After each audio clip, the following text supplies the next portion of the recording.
We all feel in control of our actions and thoughts. It's what defines us. But as biology and technology begin to intertwine, the question remains, could your brain be hacked? The truth is, the brain is an electrical device, and because of this, we can interface it to our own electronic devices. In fact, hundreds of thousands of people are already taking advantage of this with cochlear implants, a type of hearing aid which mimics sound in the brain through electrical impulses. However, electricity isn't exactly precise. It ends up spreading signals across many neurons in the brain, and in the case of hearing, this can make the signal muddy or blurry. To solve this problem, researchers have found a way to use light, which you can aim and is much more precise, to stimulate the desired parts of the brain.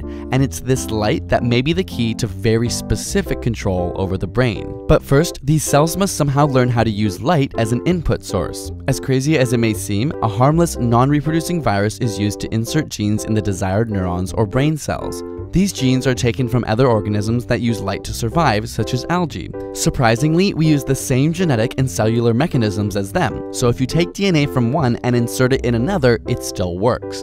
These genes encode for proteins that allow the neuron or brain cell to act as a solar cell.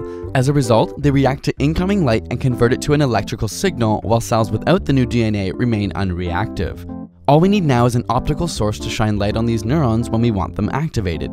Create this setup within the reward systems of the brain and you could make someone happy with the push of a button. Stick it into the motor cortex and you could control parts of movement. And this is exactly what scientists have done. This mouse has fiber optic cables wired into its right motor cortex, which controls movement to the left. As soon as the light is shot into its altered solar panel neurons, it cannot help but run to the left. Its thoughts and actions have been hacked. So what happens when we begin to stick technology into our brains? On the one hand, it may open the doors to managing physically debilitating diseases, personality disorders, or even conditions such as depression. Turn on or off the necessary cells, and voila!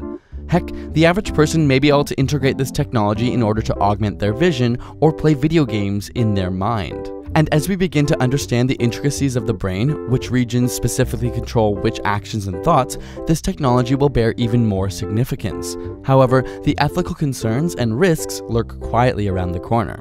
So, knowing that your brain could be hacked, would you want this technology in your brain?